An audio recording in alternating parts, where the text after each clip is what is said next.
নমস্কার, আমি ডক্টর তরুণ মণ্ডল সায়াটিকার প্রশ্ন উত্তর নিয়ে আমি আজ আলোচনা করছি। ডাক্তারবাবু, আমি দীর্ঘদিন ধরে সায়াটিকার সমস্যায় কষ্ট পাচ্ছি। আমি ওখানে কোম্পানির চাকরি করি। আমার নাম বিশাখা মজুমদার। আমার বাড়ি কলকাতায়। আমার সমস্যা হলো সায়াটিকা ব্যথার সমস্যা। দীর্ঘ 10 বছর ধরে আমি এই সায়াটিকা ব্যথার সমস্যায় কষ্ট পাচ্ছি। আমার সায়াটিকা ব্যথা বাম পায়ে বেশি হয়। কোমর থেকে পুরো পা দিয়ে নিচের দিকে নেমে যায়। মাসিক শুরু হওয়ার 1 সপ্তাহ আগে থেকে আমার এই সায়াটিকা ব্যথা খুব বেশি হয়, মারাত্মক আকার ধারণ করে। প্রতি মাসে একই অবস্থা দেখা যায়। বিশাখাদি, আপনার সমস্যা হলো সায়াটিকা ব্যথার সমস্যা।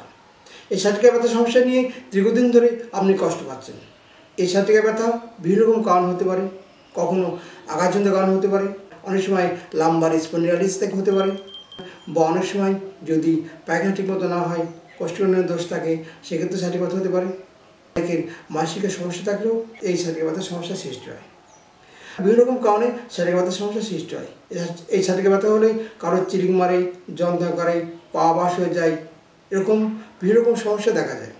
আপনি যে সমস্ত লক্ষণের কথা বলেছেন, সে সমস্ত লক্ষণ বিবেচনা করে আমি যে মেডিসিনটা বলছি, মেডিসিনটা হলো ল্যাগেসিস 30। এই ল্যাগেসিস 30 ওষুধটা আপনি দোকান থেকে কিনে এনে খান, দেখবেন সুস্থ হবেন এবং ভালো হবেন। যখন ল্যাগেসিস ওষুধটা দোকান থেকে কিনবেন, তখন 2 পুরি ওষুধ নেবেন। পরপর 2 দিন সকালে খালি পেটে খাবেন, দেখবেন ভালো হবেন এবং সুস্থ হবেন। সুতরাং এই রোগ নিয়ে আপনার চিন্তা করার কোনো কারণ নেই। এরকম সায়াটিকা ব্যথার সমস্যা নিয়ে বহু পেশেন্ট আসে আমার চেম্বারে, ওষুধ খান, ওষুধ খাওয়ার পরে দিব্যি সুস্থ উঠছেন। সুতরাং আপনিও সুস্থ হবেন, এটা আমি আশা রাখি।